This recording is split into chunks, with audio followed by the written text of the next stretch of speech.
आसमान से तिरंगे फूलों की पंखुड़ियां गिर रही थी, लेकिन नीचे जमीन पर चंदन वन के सभी पक्षी गर्द झुकाए लोहे के बड़े पिंजरे के अंदर बंद रो रहे थे। सामने ऊंचे टीले पर बैठा खूंखार बाज अपने पंजों से तिरंगे झंडे की डोरी को कुचल रहा है। चंदन वनवासियों, आज 15 अगस्त का सूरज तुम्हें आजादी नहीं, गुलामी की सौगात देने आया है। अगर कोई अपनी आजादी की भीख मांगना चाहता है तो इस झंडे को अपने पैरों तले रौंद दे। सभी पक्षी डर जाते हैं। तभी एक नन्ही सी आवाज गूंजती है। मम्मा, क्या हम हमेशा के लिए गुलाम हो गए? क्या हमारा तिरंगा अब कभी नहीं फहरेगा? जिस्म गुलाम हो सकता है गुड़िया, लेकिन आत्मा नहीं। 15 अगस्त का दिन भीख मांगने का नहीं, आजादी छीनने का दिन है। आज या तो तिरंगा लहराएगा या रानों की शहादत होगी। सावन का महीना अपने अंतिम पड़ाव पर था। चारों तरफ हरियाली छाई हुई थी और हवाओं में एक अलग ही उमंग तैर रही थी। 15 अगस्त यानी स्वतंत्रता दिवस आने में बस 2 दिन बाकी थे। चंदन वन का हर पक्षी अपने अपने घोंसले को 3 रंगों केसरिया, सफेद और हरे फूलों से सजाने में जुटा हुआ था। मम्मा, देखिए, मैंने चमेली और हरी पत्तियों से कितना सुंदर हार बनाया है। 15 अगस्त को जब हम बरगद के पेड़ पर तिरंगा फहराएंगे तो मैं इसे सबसे ऊपर लगाऊंगी। बहुत सुंदर मेरी गुड़िया। स्वतंत्रता दिवस सिर्फ एक त्योहार नहीं है बेटा, ये उन सभी वीरों की याद दिलाने का दिन है जिन्होंने अपनी आज़ादी और अपनों की रक्षा के लिए अपनी जान की बाजी लगा दी थी। रानो बहन, इस बार स्वतंत्रता दिवस का मुख्य समारोह अपने चंदन वन में ही होगा। हमने तय किया है कि मुख्य अतिथि के रूप में झंडा फहराने का सम्मान हमारे बुजुर्ग गरुड़ दादा को दिया जाएगा। जहां एक तरफ चंदन वन में आज़ादी के जश्न की तैयारियां चल रही थी, वहीं दूसरी तरफ काले पहाड़ पर रहने वाला खूंखार बाज बुल्ला अपनी लाल आंखों से चंदन वन को देख रहा था। वो पूरे चंदन वन के पक्षियों को अपना गुलाम बनाना चाहता था। ये छोटे छोटे पक्षी आजादी का जश्न मनाने का नाटक कर रहे हैं। इन्हें क्या लगता है कि ये स्वतंत्र हैं? 15 अगस्त के दिन जब ये सब एक जगह इकट्ठा होंगे, मैं हमला करूंगा और इनके मुखिया गरुड़ को उठा कर ले जाऊंगा। फिर पूरा चंदन वन मेरा गुलाम होगा। बिल्कुल हुजूर, उन बेवकूफों को हवा में उड़ने की आजादी छीनकर पिंजरे की नौबत ला देंगे। शाम ढल चुकी थी। रानो चिड़िया बूढ़े गरुड़ दादा के लिए नीम की पत्तियों का काढ़ा लेकर उनके घोंसले में पहुंची। गुड़िया भी अपनी माँ के साथ आई थी। गरुड़ दादा, आप हमेशा 15 अगस्त पर भावुक क्यों हो जाते हैं? बेटा गुड़िया, ये आज़ादी हमें मुफ्त में नहीं मिली। बरसों पहले इस जंगल पर एक निर्दयी बहेलिये का राज था। तुम्हारे दादा और रानों के पिता ने अपनी जान देकर पूरे जंगल को उस जाल से आजाद कराया था। आजादी का असली मतलब है दूसरों की रक्षा करना और कभी गुलामी स्वीकार न करना। दादा, मैं अपने पिता और इस मिट्टी के शहीदों का बलिदान कभी नहीं भूलूंगी। हम अपनी आज़ादी पर कभी आँच नहीं आने देंगे। जहाँ सब पक्षी देश प्रेम के रंग में रंगे थे, वही कालू कौवा केवल अपने फायदे का सोच रहा था। उसने बाज की हलचल देख ली थी, लेकिन पूरे जंगल को आगाह करने के बजाय वो अपना अनाज छिपाने में लगा था।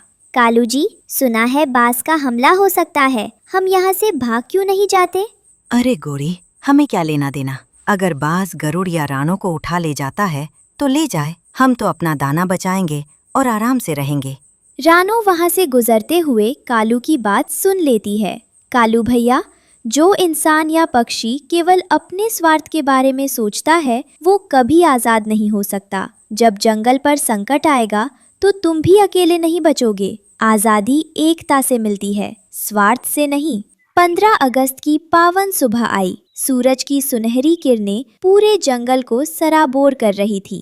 रंग बिरंगे फूलों से सजाया गया मंच तैयार था। सभी पक्षी अनुशासित होकर कतारों में खड़े थे। गरुड़ दादा अपनी चोंच से फूलों की डोरी खींचते हैं और चमेली व गेंदे की पंखुड़ियों से बना तिरंगा झंडा हवा में लहरा उठता है। सभी पक्षी एक साथ राष्ट्रगीत और आजादी के तराने गाने लगते हैं। वंदे मातरम, वंदे मातरम। सुजलां सुफलां मलयज शीतलां शस्य श्यामलां मातरम वंदे मातरम। गीत समाप्त होते ही पूरा चंदन वन जयकारों की गूंज से गूंज उठता है। भारत माता की जय। स्वतंत्रता दिवस अमर रहे। मम्मा, देखिए हमारा झंडा कितना प्यारा लग रहा है। अभी पक्षी आजादी की खुशियां मना ही रहे थे कि अचानक आसमान में अंधेरा छा गया। बादलों को चीरता हुआ खूंखार बाज भुलला अपने दर्जनों साथी चीलों और गिद्धों के साथ सीधे समारोह स्थल पर झपटा। आजादी का जश्न खत्म हुआ नन्हे परिंदों। आज से तुम सब मेरे गुलाम हो और सबसे पहले मैं तुम्हारे इस बूढ़े गरुड़ का अंत करूंगा जो तुम्हें आजादी का पाठ पढ़ाता है। बाज ने अपने लोहे जैसे पंजों में बूढ़े गरुड़ दादा को जकड़ लिया। गरुड़ दादा ने छुड़ाने की कोशिश की, लेकिन बूढ़ी हड्डियां जवाब दे गईं। रानो, जंगल की आजादी को मत बिकने देना, अपनी आखिरी सांस तक लड़ना। भुलला, छोड़ दे गरुड़ दादा को। हम जीते जी अपने तिरंगे और अपने तिरंगे के सम्मान को झुकने नहीं देंगे। जा दूर हट चिड़िया, अगर सूर्यास्त से पहले तुम सबने मेरी गुलामी स्वीकार नहीं की तो गरुड़ का सिर धड़ से अलग कर दूंगा। बाज गरुड़ दादा को लेकर काले पहाड़ की तरफ उड़ जाता है। समारोह स्थल पर सन्नाटा छा गया था। झंडा हवा में फहरा रहा था, लेकिन पक्षियों के चेहरों पर खौफ था। मैंने कहा था ना, उस बात से कोई नहीं जीत सकता। अब चुपचाप उसकी गुलामी मान लो, वरना वो हम सबको मार डालेगा। कालू सही कह रहा है रानो। हम छोटी छोटी चिड़िया और तोते उस विशालकाय बाज का मुकाबला कैसे करेंगे? रानो चिड़िया उड़ी और तिरंगे झंडे के पास जाकर खड़ी हो गई। उसकी आंखों में आंसू थे, लेकिन उसकी आवाज में शेरों जैसी दहाड़ थी। सुनो चंदनवन के पक्षियों, क्या हम इसीलिए 15 अगस्त मनाते हैं कि पहली ही मुसीबत में अपने घुटने टेक दें? आजादी का मतलब सिर्फ झंडा फहराना नहीं, बल्कि उस झंडे की आन बान शान के लिए मर मिटना है। मेरे पिता और पूर्वजों ने हमें डरना नहीं, लड़ना सिखाया है। बाज के पास सिर्फ ताकत है, लेकिन हमारे पास एकता और भारत माता का दुलार है। कौन कौन मेरे साथ गरुड़ दादा को बचाने और आजादी की रक्षा के लिए चलेगा? मैं चलूंगी मम्मा, मैं अपनी आजादी छीनने नहीं दूंगी। मैं भी चलूंगा रानो बहन, अब चाहे जान चली जाए हम गुलामी स्वीकार नहीं करेंगे। एक एक करके सभी पक्षी रानो के पीछे आकर खड़े हो जाते हैं। यहाँ तक कि कालू कौवे का सिर भी शर्म से झुक जाता है। रानो जानती थी कि बाज से सीधे उड़कर मुकाबला नहीं किया जा सकता।